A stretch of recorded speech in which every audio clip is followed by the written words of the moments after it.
Hi, and welcome along to the Center Court. My name is Jacob Lovelace alongside Madison Consuegra, and we are honored to have our guest, Coach Driscoll, with us on our first show of Center Court. It's my pleasure to be here, believe me. Thank you so much. Absolutely. All right, so the first thing we got coming up for you is UNF basketball, of course, and we're going to start off with, even though it's a little past due, our first game against JU, which we won, which was fantastic.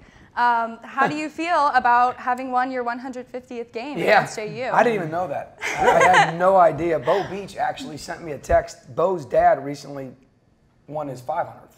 Okay. So Bo sent me a text and said, Coach, 350 more and you got my dad. And I was like, what are you talking about? I had no idea. Yeah. But, you know, when you talk about JU, you talk about a lot of different facets to the whole game. Alumni, obviously, in the city, you know, have a chance because there's 50,000 plus of us, whatever they have. Yeah. They have a chance to talk about it for an extended time. Also, the fact that it's a league game makes it so critical, the beginning of the league as well, too. And then, obviously, the River City Rumble point, and obviously to get the barrel, bring the barrel back to campus as well, too. And after our preseason, our non-conference, the way it transpired for us, and it is what it is, and we never back down from what we have to do. We are a revenue-producing sport. We are the sport on campus that has the greatest ability to bring in funds to help the athletic department in general. So you have to take some of that stuff on. And it wasn't what we wanted it to be, but to our guys' credit, they didn't kind of, you know, just sit there and lick their wounds and feel bad about themselves. They understood what we were doing and where we were going. And I thought against JU, we really came out and really set a message early and set a tone early for the game. It was very cool, and Dallas Moore had 24 in the game, and there's some other guys stepping up too. You had Osborne Blunt coming off the bench, had a great game. Unbelievable. So very cool to see some other guys coming off the bench. And a local kid. You know, here's a guy that really hasn't played as much, really hasn't done as much in his career, but a local kid played at Providence, one of the best high school programs, and shout out to Coach Martin, got nominated to be the head coach for the McDonald's All-American game, which is a great honor. Absolutely. But, you know, Osborne did what he's supposed to do the way he's supposed to do it. And I say this all the time. Sometimes people, sometimes parents, sometimes uncles, sometimes people affiliated with players, they'll thank you, like, for playing the kid. And I always tell them all the time, listen, we don't play people for charity. We're not a charity organization. We're a business entity that is out there for a purpose of winning. And the reason why he's playing is because we feel like at this particular time he can help us win. And that's critical, I think, to life too. You know, as you move through life, you know, I think everybody sometimes thinks that everything should be, you know, just shared the way it's supposed to be shared, but that's not the way life works. We try to be fair but not equal.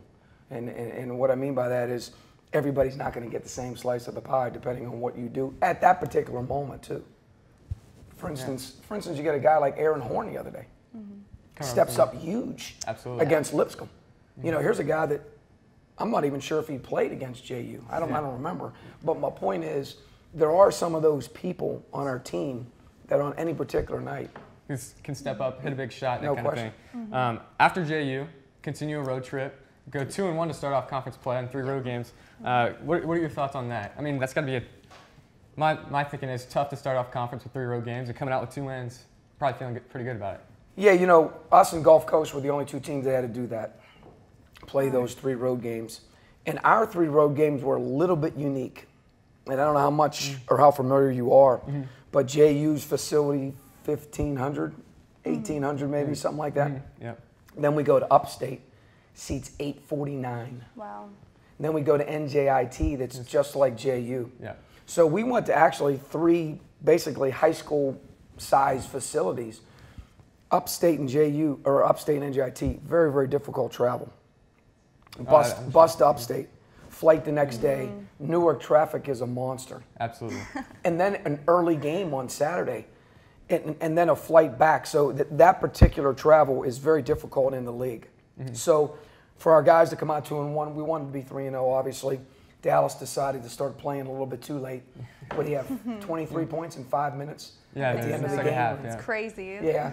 He That's the one thing about Dallas. Like, if you ever leave, like, to go to the restroom or something, he might just put up some numbers. You could come back and he could have like 17 points, and you'd be like, "What did I miss?" Yeah, once he gets fired up, he gets going. There's no stopping him, which is he really. We've asked him to be more aggressive, and we've asked him to do more. It's fun. What you do as a coach when you're playing these games early is you're watching last year's games, just to get a feel for kind of what they did against you, especially him. And when you watch those games, I mean, Trent Mackey, Bebe, Bo, Trent, Bebe, Bo, Trent. He had all those pieces around him, all 1,000-point scorers. And this year, we've asked him to change. So now, I've said, Dallas, 2 things you got to do. You got to average 30 and 8, and you got to take, unfortunately, 20 shots a game. And I know that this is going to sound crazy. It's not that he minds it, but it actually, with a guy that's as nice as him, and that is all-time leader in assists, the only player in the history of the league to have 2,000 points and 500 assists, it's not easy to take 20 shots. Like, I don't know if you guys noticed or not, he didn't shoot the first 12 minutes of the game against Upstate. Yeah. He didn't shoot. He's getting guys involved. And I'm like, what are you doing? And he's like, well, coach, I'm like, bruh, like, this don't work that way. Like, this is different this year, and you got to understand that. So it's been a little bit of a challenge to try to get him to be a little bit more aggressive. And then the second half of that Upstate game, yeah, he caught fire. Yeah. Just like he can. Exactly. From deep. From deep, absolutely. And you guys come back home, have a few home games. Kennesaw State down by 10 in the second half. Right? Yeah, 54-44. I can remember like it was yesterday. I remember standing there like this, looking, thinking to myself, okay, what are we going to do? Yeah. And so, obviously, a great second half rally. What does that say to your guys? It's not the first time. Upstate came back in the second half. So, just what's it say about the fight in your guys? You know, if you look at the league in general, our league is difficult. I'll give you a great example. Gulf Coast playing those games on the road, they were down big at Kennesaw with 3 minutes to go. Easily could have lost. They were down to Lipscomb, 2 minutes to go. Easily could have lost. Kennesaw State was beating Lipscomb at Lipscomb, was beating Gulf Coast at home, was beating us. I mean, they could be 4-1 or 5-0 right now. I mean, it's such a fine line when you play in this league because there's so many teams that can win a championship. Because it's been, in a lot of publications throughout the country, it's been labeled the best mid-major league in America for the ability for multiple teams to win it, not just a 1 or 2 dog pony. And then on top of all that, when Kennesaw comes in, Kendrick Ray is about as an explosive scorer as they have. And for us to hold him in check to 10 with, I want to say 8 to go, they got 15 in the last 8 minutes. But he's explosive like that, like Dallas. So I love our guys' spirit and understanding, and I love the fact that we have that fight. But I would much rather be up big, and win going away. Yeah, I got you. Yeah. Obviously makes a lot of sense there, but and in that game, Dallas had some help from 2 players, Chris Davenport and Wajid Amino, who were just on fire too. I mean, we need to provide Dallas with help, so I think that it's good that those players are stepping up and helping him. Madison, I think one thing you say about that is a great point, and somebody that probably has been getting overlooked, which is great, is Chris. He went through that stretch in the non-conference season, which is life. He came back from it better, but he's playing the way we've asked him to play. Here's what's crazy about Chris. You guys don't know this. He's got a crazy. Like he led the country last year in assists on 3-point plays, and he loves to pass the ball. But we told him, you pass the ball too much. Like, you've got to score. You know how hard that is to tell somebody to quit passing when that's something. But if you notice in the last couple games, he's been more aggressive. He's gone to the rim better. Made the huge 3 against Kennesaw State, which I think, Madison, what you're talking about, I think because of Chris's assertiveness to do more for us, it's helped a guy like Wajid. It's helped a guy like Garrett. Because those 2 freshmen have the ability, as you can see, to score 20 on a night, to get double-doubles, to be that kind of guy. I think support is what you called him, to help Dallas and provide that. And the other thing, too, is Dallas isn't afraid to throw those guys the ball now. Earlier in the year, we were the turnover king in America. I mean, no one had more turnovers except my mother when she made apple turnovers.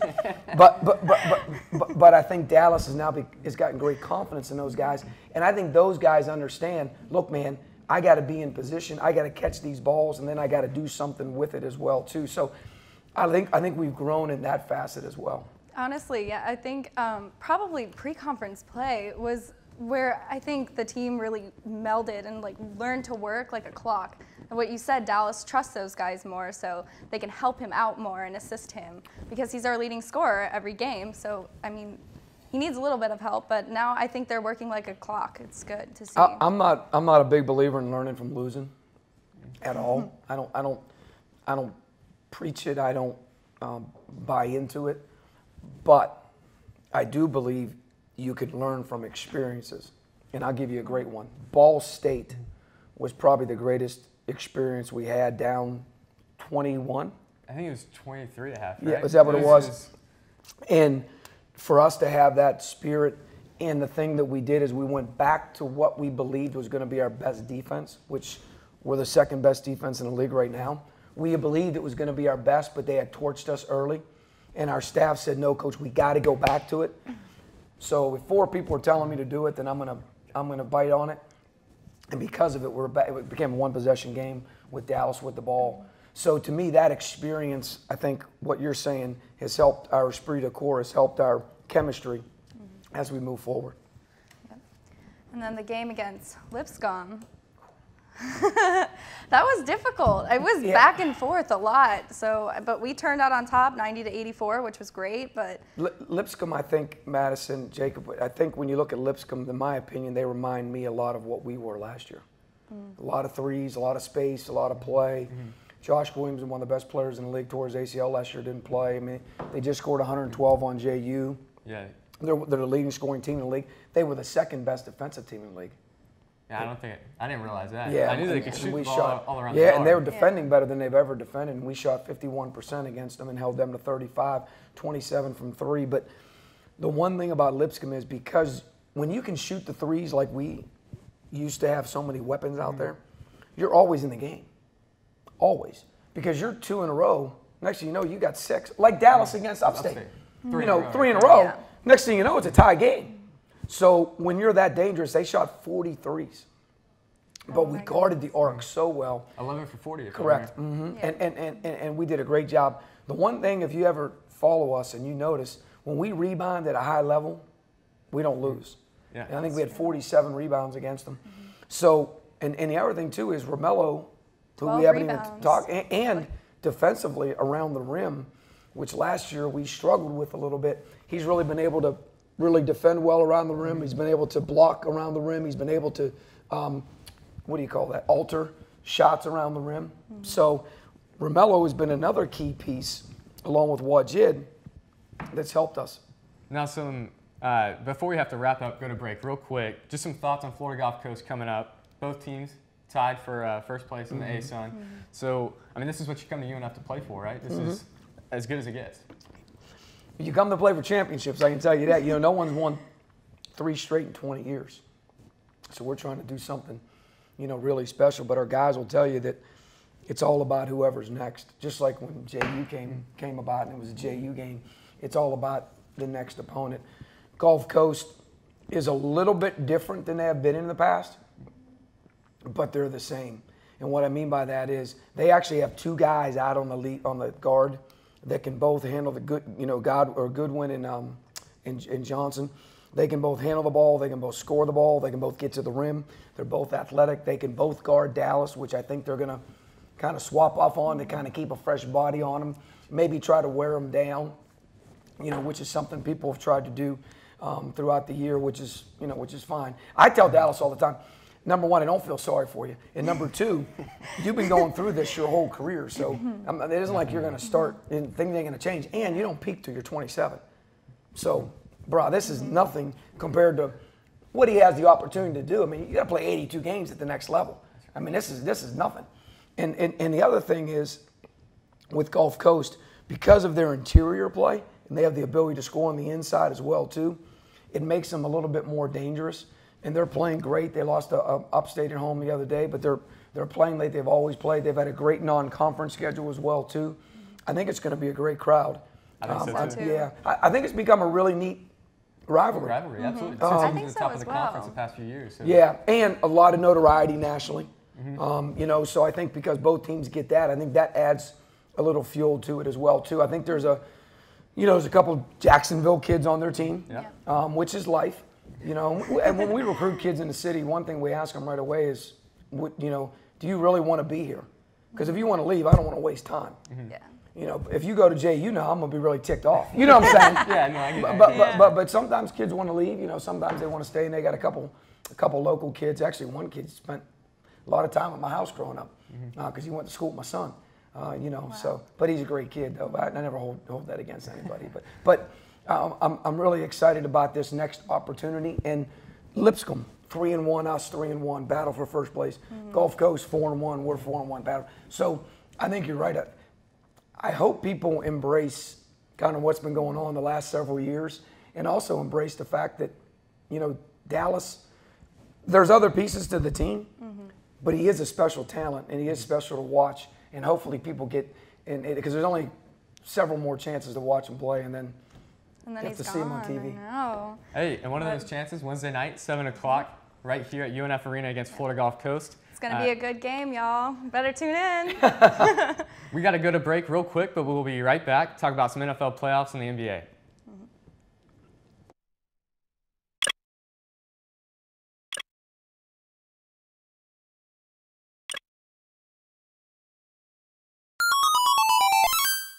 You're watching Spinnaker Television.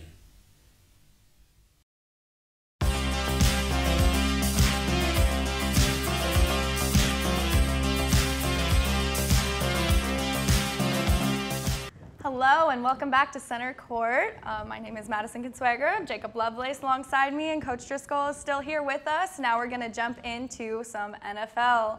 And it was an exciting weekend of NFL, Super Bowl time.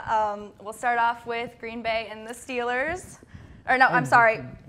Green My Bay goodness. and Atlanta, yep. Yeah. But you got the right team on your mind, though. I like that. I like But that. I was looking at you and thinking Steelers. No, you were talking about the two losers, Green Bay and the Steelers. Yeah. This Green Bay Unfortunately. Atlanta game, holy cow. I know. Atlanta coming out with some A blowout. It was just Green Bay didn't even score in the first half.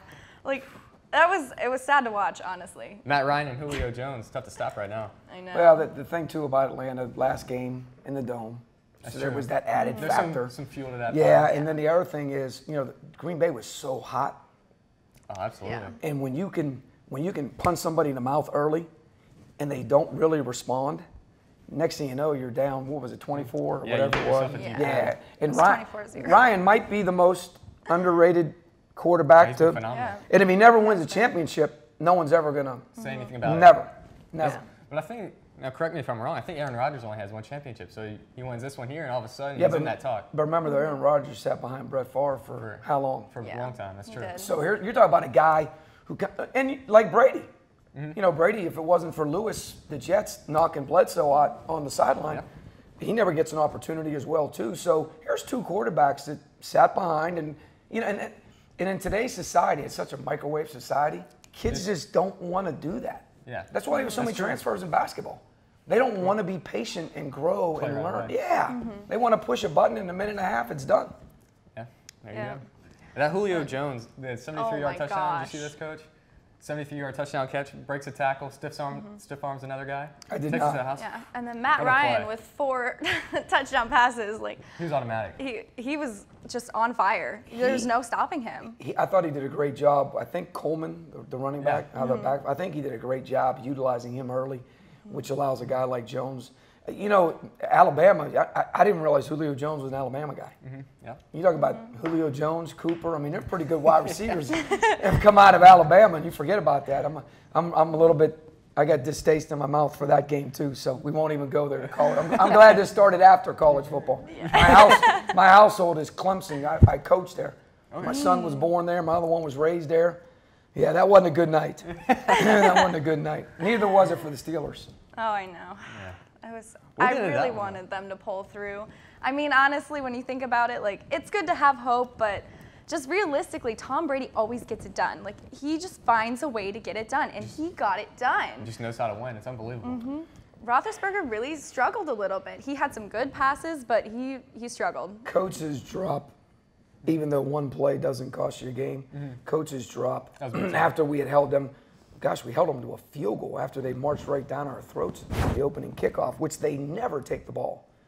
So you knew something was up. That Belichick was going to play some mind games with that particular scenario.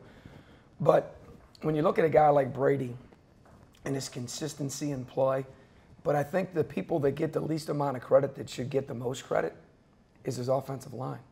Absolutely.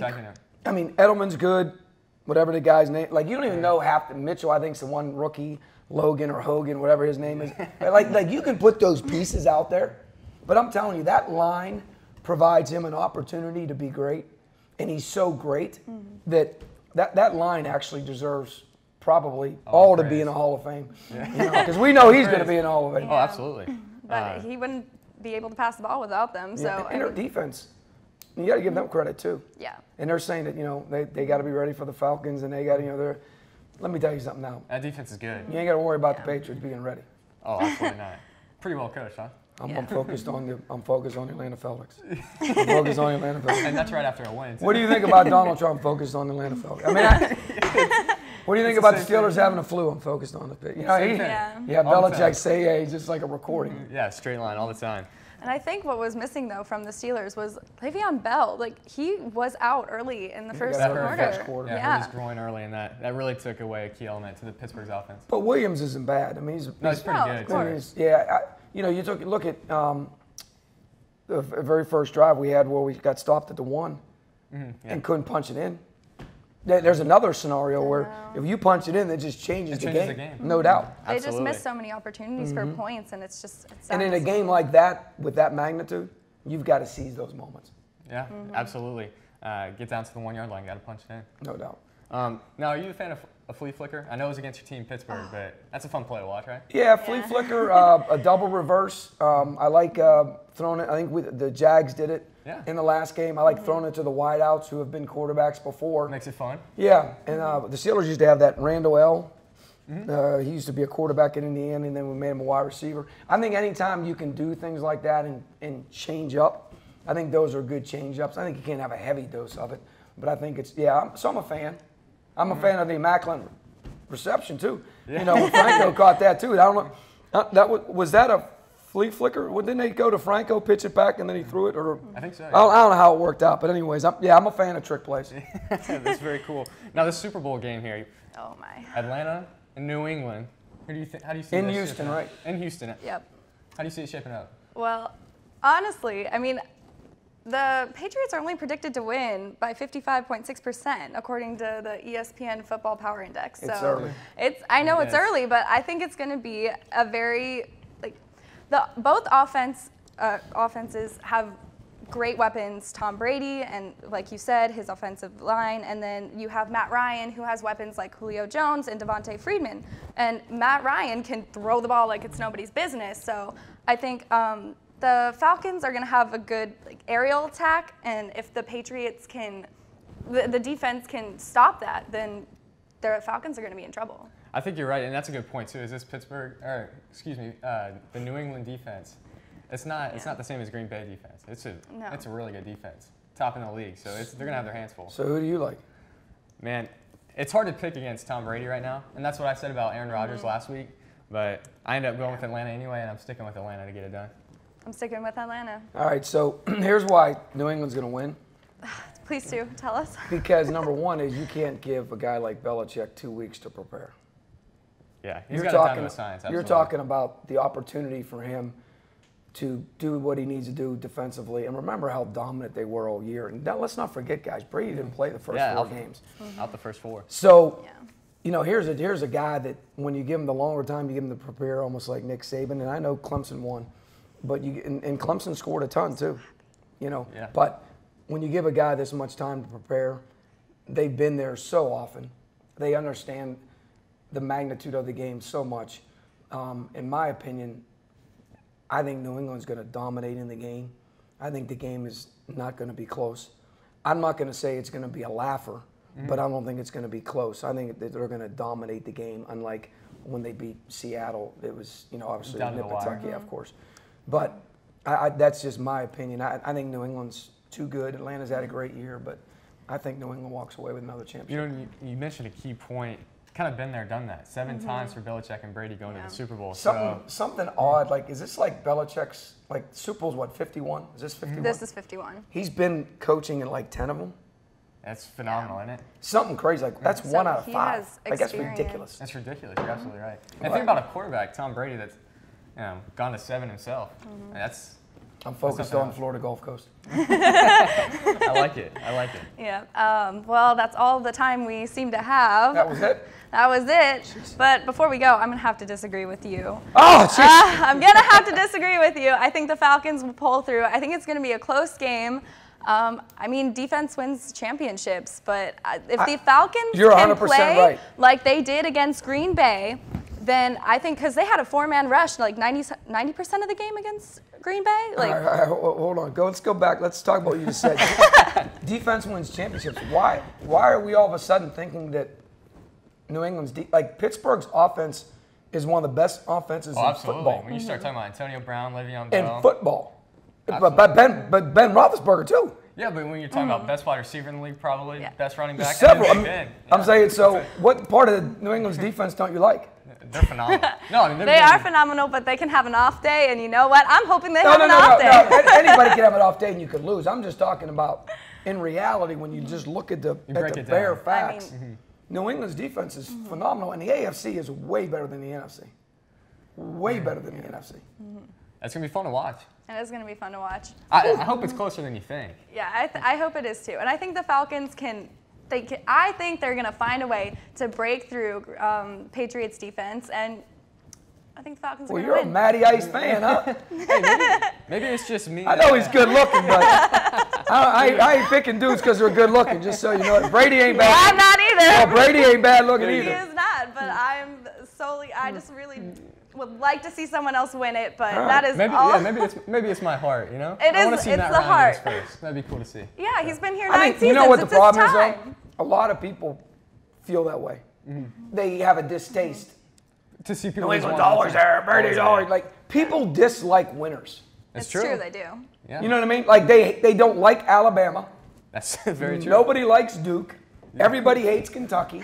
I mean, and that's something you earn with success. Yeah. It's just part of it. Yeah, absolutely. But remember now, your heart is great, but reality's on the paper. That's true. So we got to make sure we look at the facts. You're right. Yeah. Look at the facts. Agreed. Well, that is all the time that we have. Sorry, I stirred the pot a little bit. Yeah, you did stir the pot. That's a good ending, though. That's a good ending. Yeah. Get a good ending to the show. Hey, make sure you come out to UNF Arena Wednesday night at 7 o'clock. Check out this guy. He'll be coaching them up, hopefully, to a win over the Florida Gulf Coast Eagles. Oh, yeah. So in 2 weeks, we'll be back. We'll be breaking down everything that's happened in the past 2 weeks. But so stick with us on Center Court. I'm Jacob Lovelace, alongside Madison Consuegra and Coach Driscoll. Thanks for tuning in.